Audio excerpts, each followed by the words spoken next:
শেখ হাসিনা তার থেকে আরও বেশি ভুল করেছেন। তিনি মনে করেছেন মোল্লাদের কওমি মাতা হলে হুজুররা আমাকে সাপোর্ট দিবে, ভোট দিবে।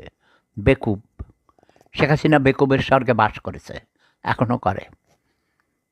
কালকে একটা দেখে সারা রাত ঘুমাইতে পারি নাই ভাই।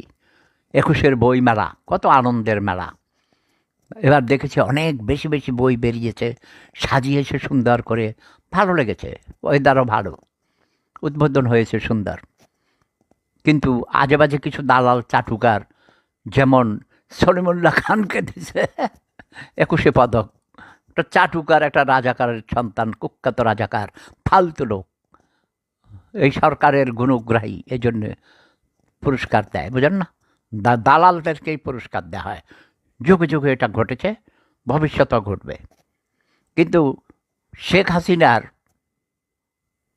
আমার শ্রদ্ধা হাসু আপার পোস্টার ছবি বানাইয়া ডাস্টবিনের পাশে সেটাকে দিয়ে সুন্দর করছে। এবং আমাদের মাননীয়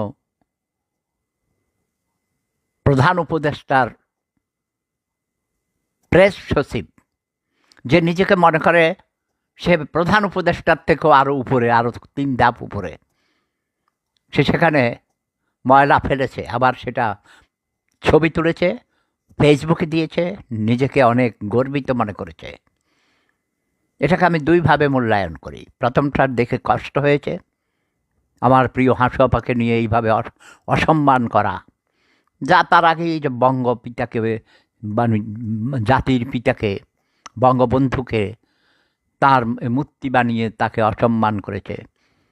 তার মূর্তি ভেঙে মাথায় উঠে পেশাব করেছে, হাগু করেছে, ভেঙে ফেলেছে। এখন আমাদের আর কষ্ট হয় না। ব্যাঙের আবার সর্দি হয় নাকি? শেখ হাসিনার এই কষ্টের জন্যে কোনো কষ্ট হয় না, খারাপ লাগে না, অসম্মান বোধ করি না। কারণ আমরা বাঙালি জাতি, আমরা গোলামের জাত, আমাদের কোনো লজ্জা শরম নাই, খারাপ লাগার আর কোনো জায়গা নাই। কথা বোঝা গেছে? যদিও ছটপট করেছি কখন ভোর হবে, তোমাদের সাথে এসে শেয়ার করব।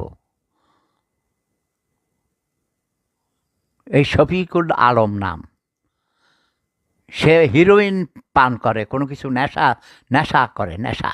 হিরোইন কি পান করে নাকি আমি জানি না, হিরোইন সেবন করে মনে হয়।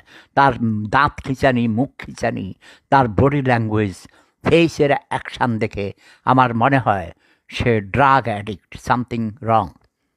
এবং সে বীরাঙ্গনার সন্তান, এতে কোনো সন্দেহ নাই।